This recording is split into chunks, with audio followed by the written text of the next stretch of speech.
Hello, Helena. It's Emily McVeigh. I'm the Executive Director of the United Way of the Lewis and Clark area. We're here for this week's United Way Partner Spotlight with Eric from the Friendship Center. Welcome, Eric. Thank you for having me. You've been a frequent guest this year, but there's always something happening at the Friendship Center that we need to know about. So, absolutely.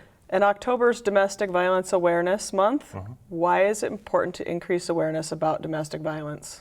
Yeah, that's a really good question. We take the month of October to celebrate the people who are doing this work and try to increase awareness around the issues because it's just such a frequent issue that people experience in our country and in our community. More than 10 million people in the United States each year experience physical violence at the hands of a partner, and we all know folks who have experienced intimate partner violence.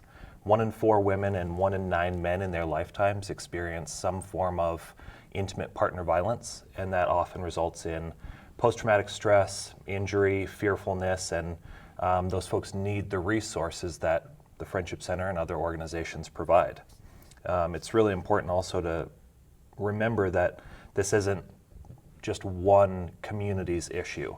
Folks in the LGBTQ plus community experience far higher rates of domestic violence than cisgender heterosexual men and women. And especially Indigenous people experience extremely high rates of domestic violence, higher than any other group or ethnic people. So it's a really important time to bring awareness to the issue. Great. And so can you describe what you mean by domestic violence so we are all on the same page as we walk through this conversation? Yeah, it's kind of a complicated thing. And sometimes domestic violence is called intimate partner violence or dating violence. But it's basically this pattern of controlling and coercive behavior. And it can take many forms. It's not simply physical violence, but also psychological and emotional violence, financial abuse and sexual abuse. What it is a pattern of behavior inflicted upon someone by their partner as a means of gaining control in the relationship. That's the ideal goal of the abusive partner, is to have control and control what their partner does or where that person goes or who they spend time with. All right. What are some of the warning signs of an abusive relationship? Well, there are many, and every relationship is different. Every victim's experience is different, but I'll explain just a few so that we can look out for ourselves and our loved ones. Often, the abusive partner tends to isolate their victim. That's one of the first things that an abusive partner will do. They'll start to get their partner to cut off ties with family and friends and even coworkers. The idea is that the less support that the victim has, the easier it is for the abuser to control that person. Often we see extreme jealousy and controlling behavior. Often the abusive partner will tell a victim what they can or can't do, who they can or can't see, what they can or can't wear, things like that. We also know that they use name-calling and put-downs, humiliation, things like that, to break down a victim's confidence and self-esteem to make it easier to control that person.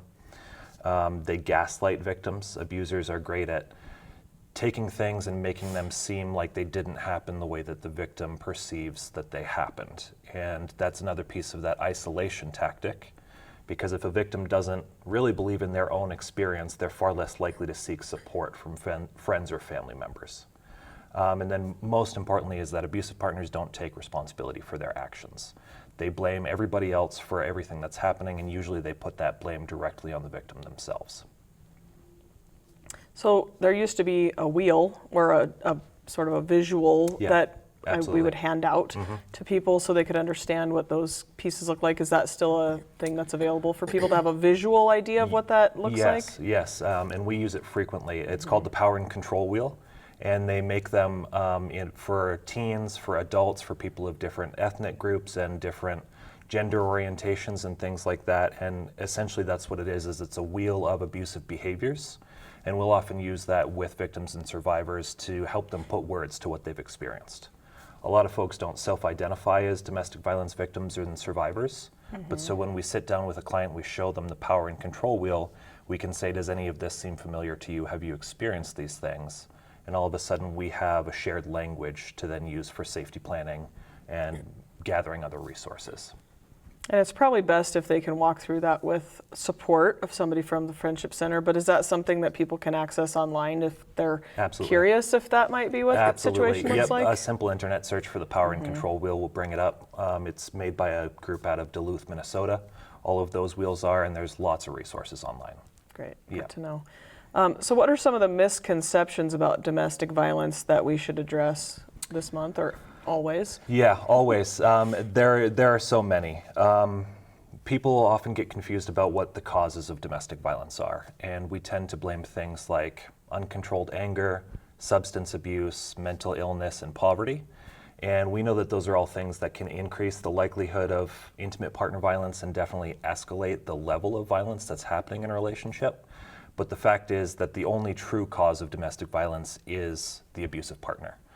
Those folks are making a choice to victimize their partner, and it can't be blamed on any other situation, even though things might be overlapping. We hear victim blaming language a lot, like why doesn't that person leave or why does that person go back?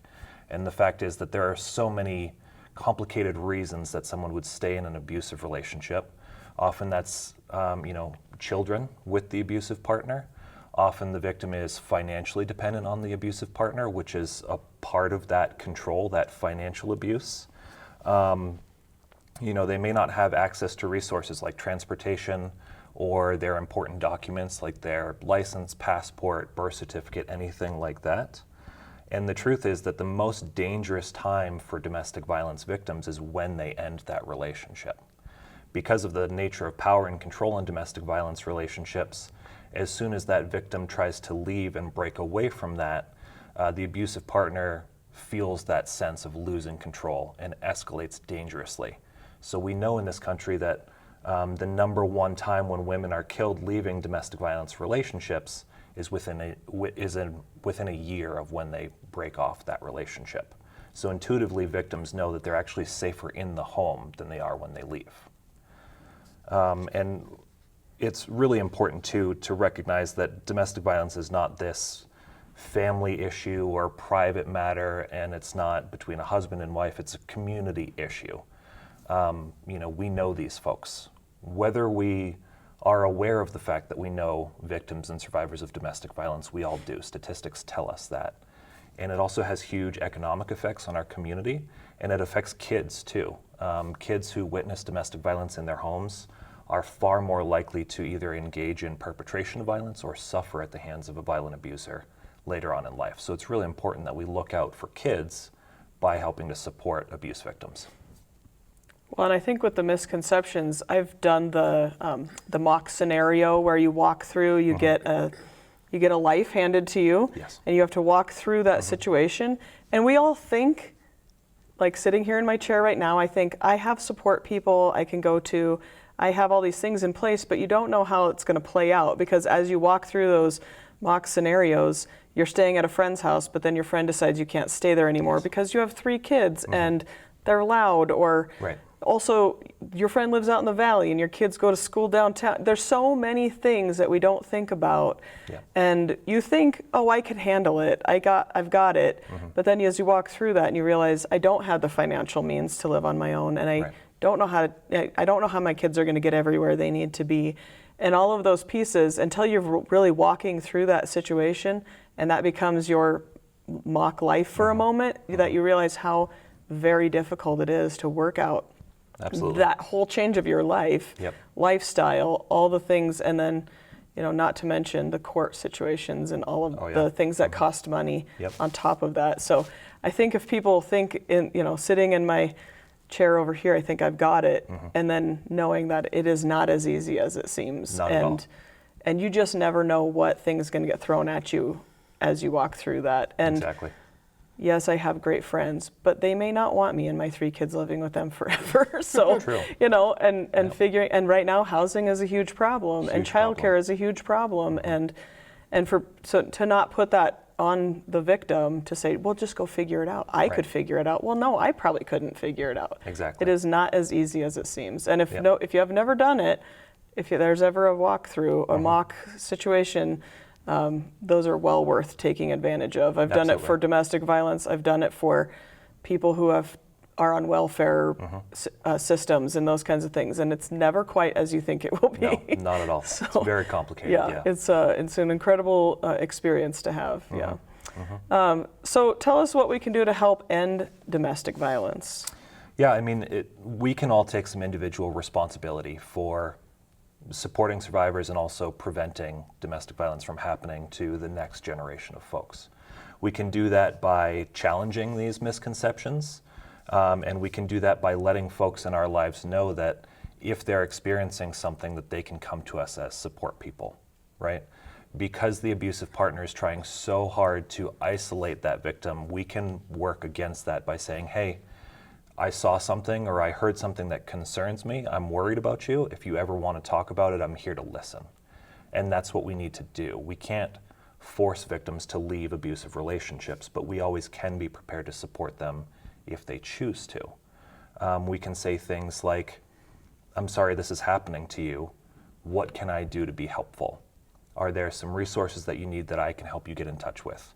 Can I help you call the police or the Friendship Center? We never want to try to force anyone into a particular route, but we want to be able to say, I'm here to help if and when you decide that you want my help. Yeah, because it doesn't help to get angry because they won't make the change. No. They have to make that decision for themselves. Absolutely. Yeah. The Friendship Center uses what we call the empowerment model. And we do that because these folks, victims and survivors of intimate partner violence, have had their power taken away. And what we can do that's best for them is to give them the power to make their own choices. And that is really what bonds a victim or survivor with that support person. So that's the best thing we can do for them. All right. So how can people contact the Friendship Center for support? The Friendship Center has a 24/7 crisis line. We're always available. It doesn't matter time of day or day of year.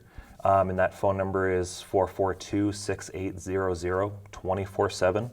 Our website is thefriendshipcenter.org, and there's lots of great resources on there. And we serve Lewis and Clark, Broadwater, and Jefferson counties. So folks in the Tri-County area can always call. And that's not just victims and survivors who have experienced these things firsthand, but we also do a lot of work with loved ones and friends and colleagues of victims and survivors so that we can help them be the support person. In case the victim or survivor isn't ready to approach us with their problem, we can at least help the folks in their social circle to do those things, saying, hey, how can I help? Here are some resources. Right. Yeah. And you guys are just now doing training for new crisis line volunteers? Yep, at the end of the month, we're putting on a 40-hour training course for crisis line volunteers. That'll be starting October 29th. If folks are interested in attending that training, we're happy to have more folks. We can always use more volunteers. And you can just give us a call to find out what the schedule is for that. Yeah, whenever a training's coming up, we post that on our volunteerhelena.org page. And so if people are interested this round or next round, they can keep an eye out for that. Yep. Always need more volunteers. Yeah, we try to do that training twice a year because we do always need more volunteers, because that 24/7 crisis line is a huge resource for the community. Great. And we have with us Sarah Ekman, who's our new development coordinator. We're weaning her into doing the HCTV interviews. Not to put you on the spot here, Sarah, but do you have any questions for Eric? We've got a couple minutes left. Oh, geez. You don't have to.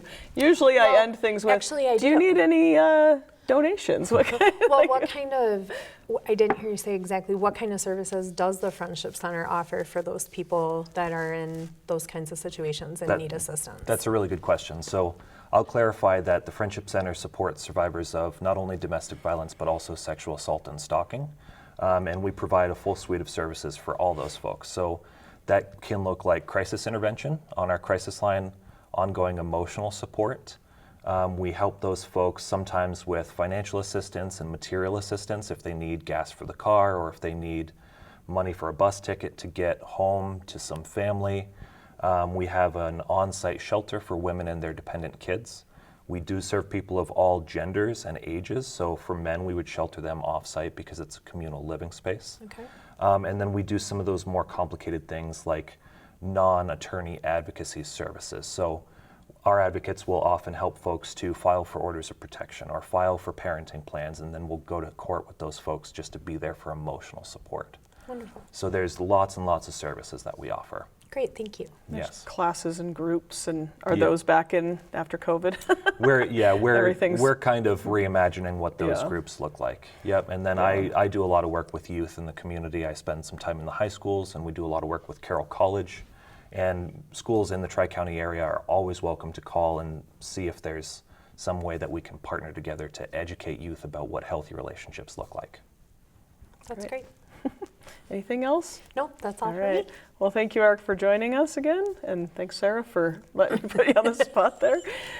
Thanks, Helena, for joining us again for this week's United Way Partner Spotlight. And we'll see you again next week.